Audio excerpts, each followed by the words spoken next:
You're running away because you think nothing matters, aren't you? You're afraid of screwing it up, aren't you? You're terrified of having people hate you, aren't you? You're scared to look at the weakness inside you, aren't you? Yeah, well, you're no different than I am, Miss Misato. That's right. We all share these thoughts and feelings. There's something in our hearts that's missing. And we're terrified of it. We're anxious. And that is why we are all trying to meld into one. We're trying to fill in each other's gaps. Wanted to be part of something. Generate the fantasies of our stories as a collective cultural grammar. Yes. And so if you take the pulse of a culture, I suggest it's a good idea to look at the most popular stories that are being told, and people are parting with their dollars to see them. Excellent.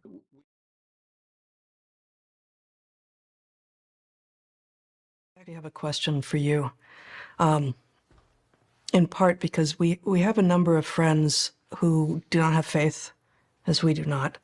And these number of friends increasingly say things like, I wish I believed. I wish I had religion. And I don't quite know what that means, but I've heard it from a number of people at this point. And I think that we live in a way as if there is a moral good. Wanted to be part of something.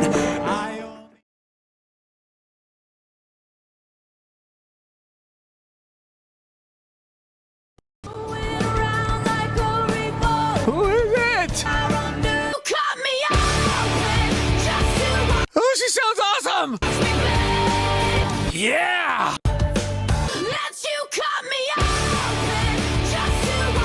Yo. The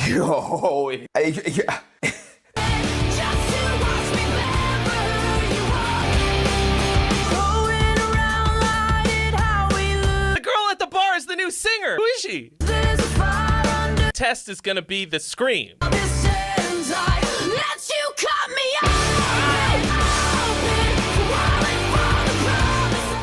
It's the power of community, and right now we're recognizing the need for community because we're feeling our lack of it, but we're also not appreciating the power of it to actually do things that we simply can't do, no matter how high our IQ.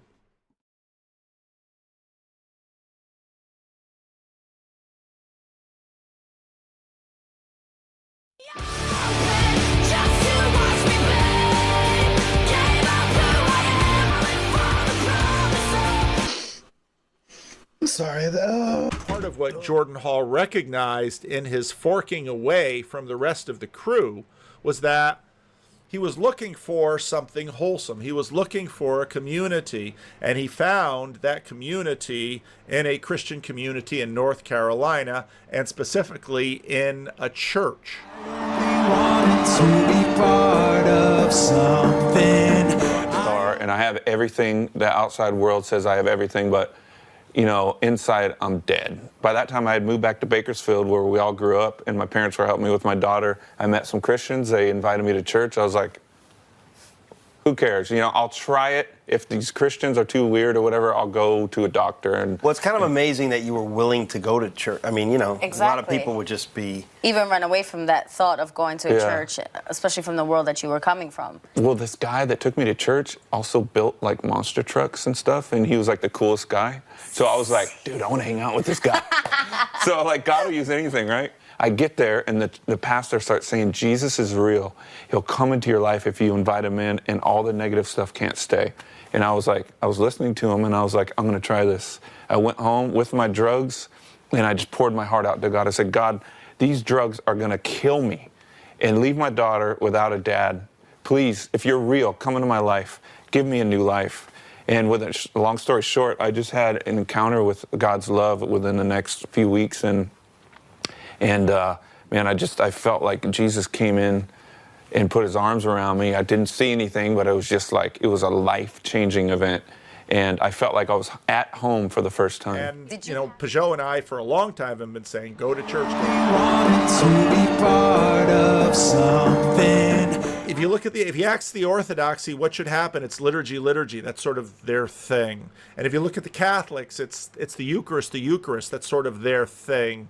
And if you go to the Protestants, it's the preaching of the word, the preaching of the word. Those their thing. Now, all of the traditions have all of the pieces, but I think what is rising up now is the desire for the communion of the saints.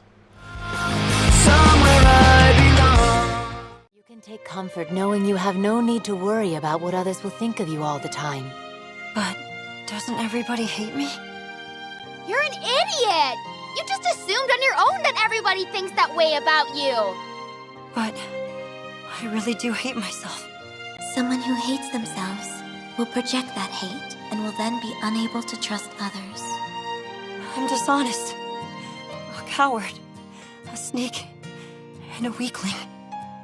You can become kinder to yourself by learning about yourself. I hate who I am. But still, maybe I could change and like myself. Maybe it's really okay for me to be here after all. Yeah, I'm only who I am. I am me.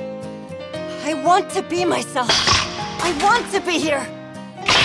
It's okay for me to be here in this world.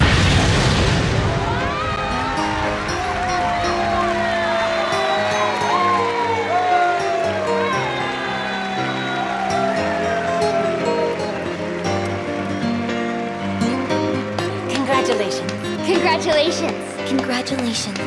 Congratulations. Congratulations. Congratulations. Congratulations. Congrats, bro. So that's why this is so torturous, because churches create a community that creates an environment for love. And then we can't love each other as well as we could because of time, space, personality, hurts, wounds, limitations. And that's what's so glorious about the vision of the kingdom of God and life in the age to come, because you get a sense that a lot of these ceilings on love will be lifted. What does that mean? I really don't know how it'll work. But if you ask me what this little corner is about, it's that we're getting more and more chance to love each other. That's a good thing. That's a good thing. And we're doing it through these. I'm sitting alone in this room talking to this camera. What a good thing. We're learning to love online instead of do all that other crappy stuff we do online. Isn't it worth it? Yeah, it's worth it.